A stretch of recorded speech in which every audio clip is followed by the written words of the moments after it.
In the 19th century, poet Elizabeth Barrett Browning observed that Earth's crammed with heaven. Earth's crammed with heaven, and every common bush aflame with God. But only one who sees takes off one's sandals. The rest just sit round it and pluck blackberries.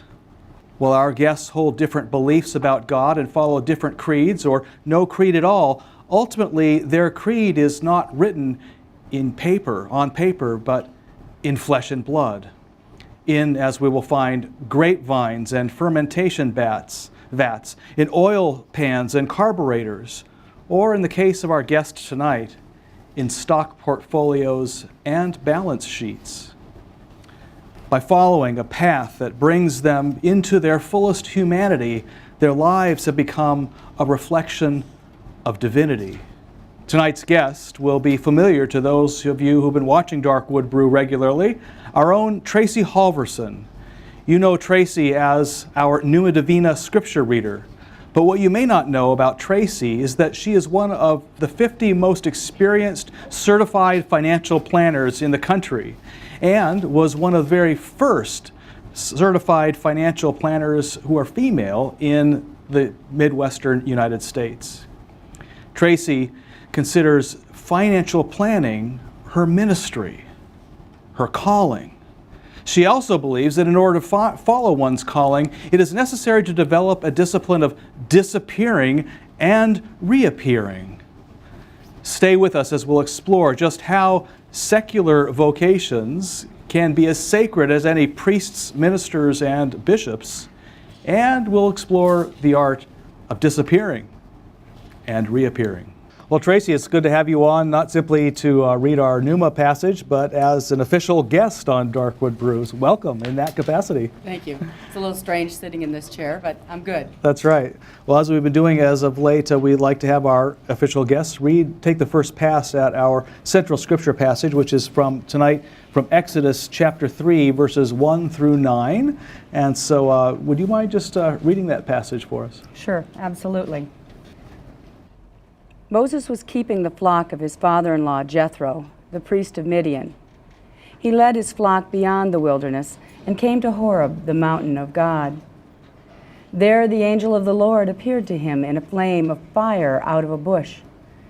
He looked, and the bush was blazing, yet it was not consumed. Then Moses said, "I must turn aside and look at this great sight, and see why the bush is not burned up." When the Lord saw that he had turned aside to see, God called to him out of the bush, "Moses, Moses." And he said, "Here I am." Then he said, "Come no closer. Remove the sandals from your feet, for the place on which you are standing is holy ground." He said further, "I am the God of your father, the God of Abraham, the God of Isaac, and the God of Jacob." And Moses hid his face, for he was afraid to look at God. When the Lord said, "I have observed the misery of my people who are in Egypt. I have heard their cry on account of their taskmasters. Indeed, I know their sufferings, and I've come down to deliver them from the Egyptians, and to bring them up out of that land to a good and broad land, a land flowing with milk and honey, to the country of the Canaanites, the Hittites, the Amorites, the Perizzites, the Hivites, and the Jebusites. The cry of the Israelites has now come to me, and I have also seen how the Egyptians oppress them. So come, I will send you to Pharaoh to bring my people, the Israelites, out of Egypt." But Moses said to God, "Who am I that I should go to Pharaoh and bring the Israelites out of Egypt?" He said, "I will be with you, and this shall be the sign for you that it is I who sent you. When you've brought the people out of Egypt, you shall worship God on this mountain."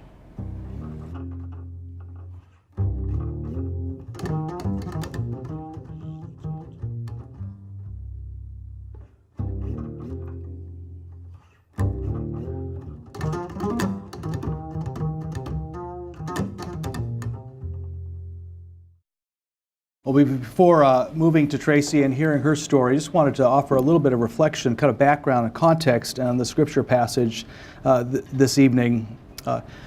There's a poem that the poet David White once wrote called Tobar Fadrik, or Patrick's Well, in which he advises the reader who would seek to discern their life's path to first turn sideways into the light and disappear into the originality of it all. Turn sideways into the light, as they say the old ones did, and disappear into the originality of it all. Those old ones that he's referring to were a mythological peoples called the Tuatha De Danann. They were the mythological predecessors probably to leprechauns in Irish lore. But it was said that the Tuatha De Danann were a highly intelligent, peaceful, and graceful race. And when the human beings arrived in the land of Ireland, they found it very difficult to cohabitate with them because they found the human beings were coarse and a bit brutish and violent. And after a long time of trying to exist with these folks who kept trying to make the Tuatha De Danann exist within the box of their imagination, not the Tuatha De Dananns, they are said to, instead of fighting human beings, they were said to have turned sideways into the light and disappeared, only then to reappear in a place where they could be more fully themselves.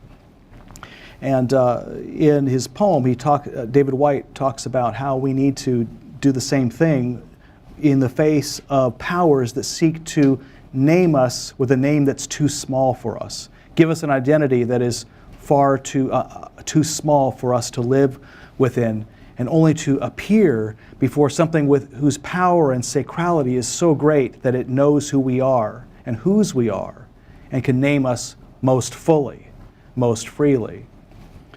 Well, the passage in our focus this evening is very much about disappearing and reappearing. When we enter the passage, Moses is in the wilderness, and he's not out in the wilderness for vacation. He's out there because his story has become awfully small. He had grown up in an Egyptian household, in Pharaoh's household, in fact. If you remember, he was taken from the basket in the river and taken into Pharaoh's household, even though he was a Hebrew, raised as an Egyptian. But at one point, he found an Egyptian overlord oppressing a Hebrew slave, and became so enraged that he murdered that Egyptian overlord. And that's where his story began to shrink, his identity in the eyes of the world. Murderer was his identity. Pharaoh was after him. His own people were afraid of him. And so he sought to disappear, turn sideways into the light, and disappear before an identity that he knew was too small for him, even as it was an identity that he himself had a role in creating for himself. There in the wilderness, at the point of exhaustion and really a low point in his journey, he finds himself confronted by an awesome sight, this burning bush. Now, we, with our modern scientific imagination, we think about a bush that was burning and not consumed as that's not very scientific. That couldn't have happened, and so we can find ourselves going to the next conclusion. Well, this story couldn't have happened, and therefore, this story must not have any meaning or relevance for our lives. Well, if that's your conclusion, I encourage you to take another look at this particular story. As we have observed oftentimes at Darkwood Brew, the stories of Scripture often operate according to a different logic than our own in modern times. They operate on what we call the mythological imagination, which seeks not to simply tell made-up stories that aren't truthful, but actually tell deeper truths that actually transcend time and space. They seek not to simply tell us about what may have happened long ago in a place far away, but rather what keeps happening over and over again up until our present day, what actually happens in the heart of our own lives. So when Moses is confronted by this burning bush that's not consumed, we have to ask ourselves, what was the storyteller trying to tell us about what happens in our own everyday lives? Well, one of many things can be, for instance, that when you find yourself, your story has come unraveled, and the world is trying to put you in a box that is too small for you to adequately live within. Often it is time, like Moses, to turn sideways into the light and disappear, or to take yourself out of that story, but then to find that place where you can be named properly. Moses finds this burning bush, and this burning bush it burns but is not consumed. And so it is when we find ourselves in one of those thin places, in one of those places where we perceive that God is unusually close, or at least our awareness of God is unusually strong. We expect, given those small stories that we ourselves have put ourselves into, we expect that being in the presence of God would be a fiery, angry flame that would utterly consume us. For we know what we've done and what we've left undone, and we know God knows those things too. And yet, the scriptures tell us the bush was aflame, but not consumed. Out of the bush, Moses hears his voice, "Moses, Moses." And there's another signal that when we are in the presence of God, it's not a generic voice saying, "Oh, human one." This voice knows us by name. It knows us better than we know us. It has us in its view, and it has a specific mission and purpose for us, as Moses hears. He hears this higher calling, this sense of self that is very different from the story he had been living within. He sees himself in relation to God's story, not merely the story the world was trying to put him in. And so he responds. But how does he respond? He doesn't respond by, "Oh, great, I'll go and take on your mission. I'll go back to Pharaoh, let my people go." Rather, he responds with a list of excuses. If we heard the whole passage, we'd find him making all kinds of excuses for why he couldn't fulfill the very mission that God had put him on, why he did not deserve to have such a high name or identity. And yet God continues to reassure Moses and finally says, the sign that this will all become true is that your people will worship me one day on this very mountain where you've been. The mountain that he had found himself on was the very mountain where Israel would wind up in the wilderness when they received the Ten Commandments and agree to be God's very people. And so it is with our lives when we find ourselves named properly, that is, named by God, named in relation to God's story. It always feels to us like a compliment that's undeserved, too high for us. Like maybe it's our own ego talking. One of the ways we know it's not our own ego talking is that when God sees us, we know that God is fully aware of our shortcomings as well. And yet, despite those shortcomings, God tells us there's more to our story than that. And when we begin to live that story, we find surprising things happening.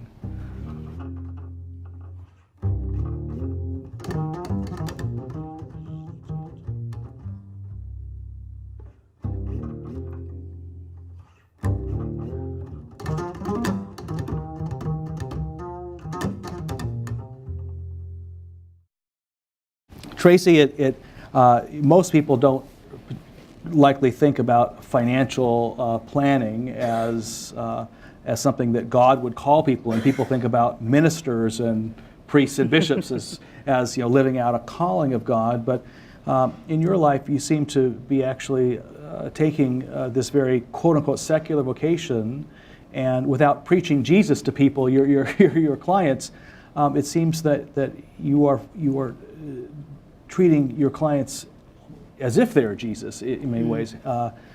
What got you into financial planning in the first place? Well, I started out as a high school teacher after I graduated from college, and I did that for a few years, and then was looking for my next challenge. And I considered going to graduate school, looked at law school, and was heading that direction. And my dad gave me some information on the College for Financial Planning in Denver. And it was very interesting to me, and my parents had always been very encouraging of me, especially my dad, you can do anything. And he knew that I was interested in investments, and that was an area that was interesting to me. And so I took up the challenge, and I went to the College for Financial Planning and completed my degree there and became a certified financial planner.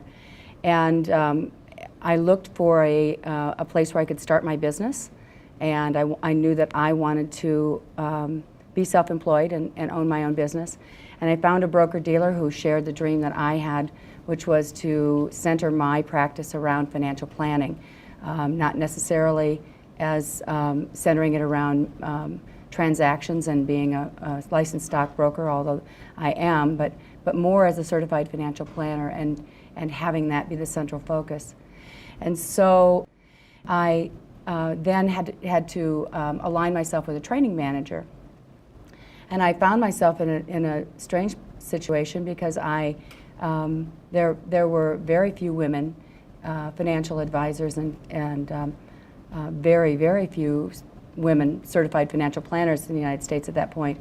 And so I was in a network where it was mostly men.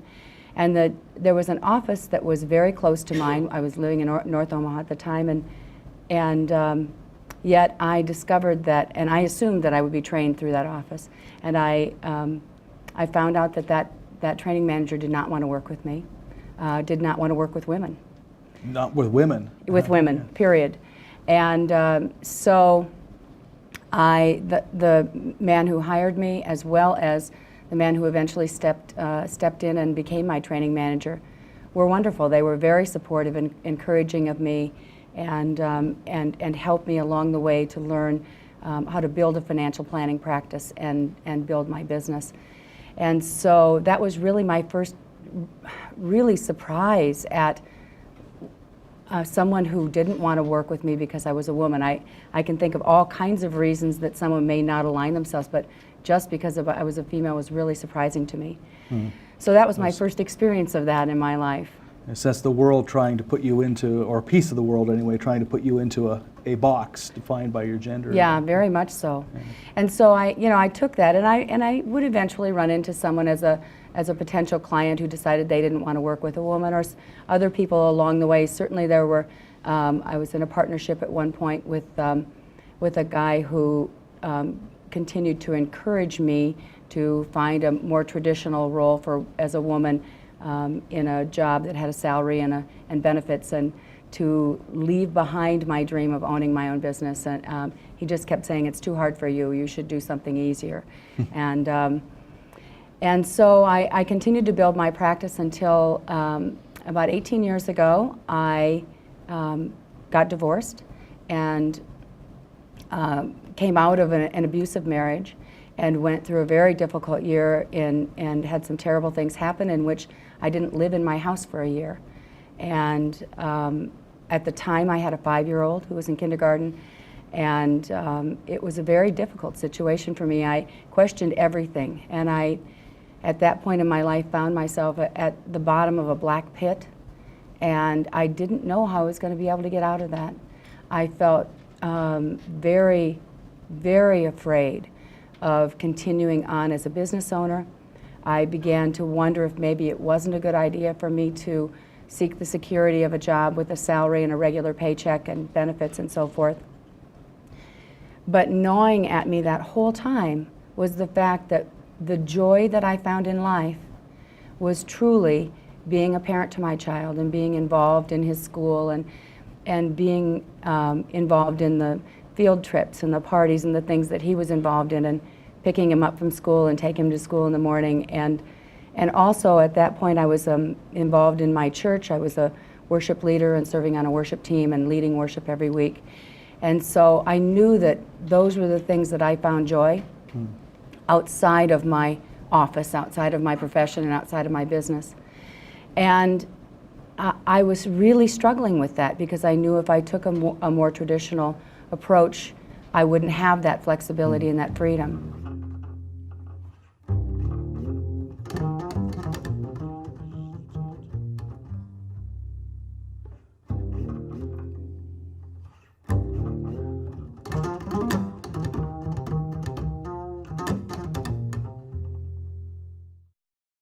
Stuck in that pit, I began to realize that it truly, really wasn't. As I had said all along to my clients, it's not about the money.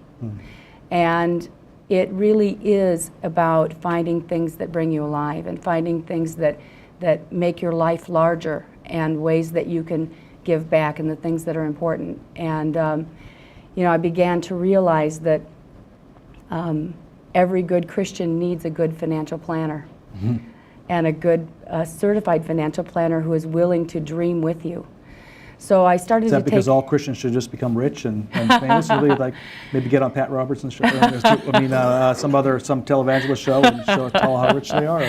Or? And again, it comes back to it's not about the money, but it's about the life that you have with that money. The money is one part of a person's story. But for me, I've had clients who have come into my office at different points where they will bring in a portfolio and their questions are about outliving their money and so forth. And then we start to talk about the dream that they have for their life, how they see themselves buying a house or paying for a child's education or retirement planning. And they begin to really dig through and look at that dream and find out the parts of that dream that are important to them.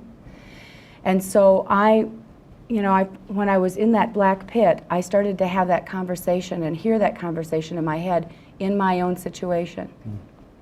And I realized that just as I am that person in my client's life who asks those questions about the dream and gets recommitment every year from my clients about what their dreams are and where they want to go and what they want to do beyond the money, beyond what things, those things that are just central to money decisions, beyond the fear versus greed.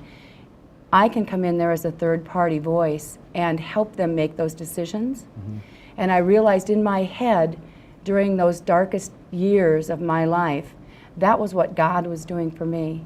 That's the role God was playing for me, was that third-party objective voice of saying, don't listen to that guy. He doesn't know you. Don't take a job that's easy for you because you don't want to do that. That's too easy for you. You can do this. And hearing God say, you got this. Just do it. Yeah. That began to turn my life around, and I began to center myself every single day looking for the joy in my life. And I have done it every day since then. So it sounds like really there's, in your path, there's at least two ways, that the world kind of tried to put you in that box through your gender, and then also later after the divorce and through, again, in some ways trying to put you back into a more traditional gender role, and also giving you some financial, perhaps, incentives, saying, hey, you'll have a regular paycheck, you'll have benefits and so forth, and yet you had to in a sense, disappear before that, not let that name you in order to look at and what was naming you was a larger picture of your life as a whole, and the meaning and the goals and objectives that were for which money continued to be important, but as a tool to achieving those things, not as an end in itself. Yeah, and I think for a lot of people, it's easy to take those two emotions of fear and greed and be paralyzed by the money and the decisions. But I think in the larger picture, it takes someone else sometimes who is that third-party voice who can say, it's really not about the money. It's about what your dreams are for that. And then we can find a way to make this work. Taking some of the pressure off of people to be able to say, in the interns that I hire every year and have for over 25 years, saying to them, your life can be larger than this, and don't limit yourself to what you think traditional roles are or what you think is expected of you. If you want to be a broker, be a broker. If you want to be a certified financial planner, be a certified financial planner. But dream the dream that's for you. It's not for anybody else, it's for you.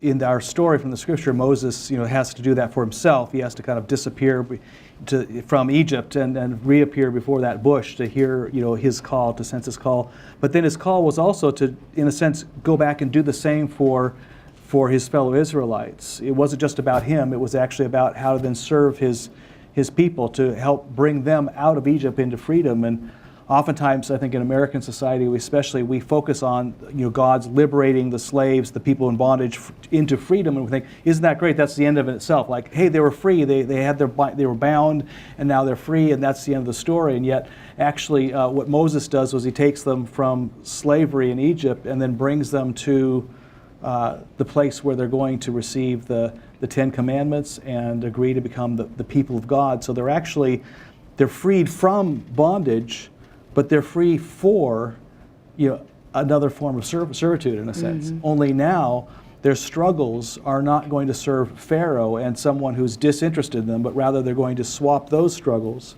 for a new set of struggles, a struggle to be God's people, to be who they are, who they were created to be, and to serve themselves and God and the world through that, rather than to serve Pharaoh. So it's really about freedom for consecration, to consecrate yourself to that higher vision. So it sounds like, in many ways, your own personal path has kind of taken that's happened in your own life. And now what you're doing for clients is, I'm sure you must have a lot of clients who say, well, I'm in here for financial freedom. They're just looking for freedom. And it sounds like what you're saying is, well, yes, freedom is definitely important, and finances can be part of that freedom, but what about who are you? What is your path? What are your life's purposes for which then that freedom can serve? Well, and I've had clients who have really almost been paralyzed by the fear of managing that money and the responsibility of the money. And I think part of that is because they haven't looked beyond the money as one part of their life. They see it as encompassing all of their future, when in fact there are so many other things that don't require that money that make your life bigger. The volunteering side of your life, or the family side of your life, or other personal things that can come into play that really make a life worth living. And you can have all the money in the world and still be miserable if you don't find that place in yourself that really does bring you alive.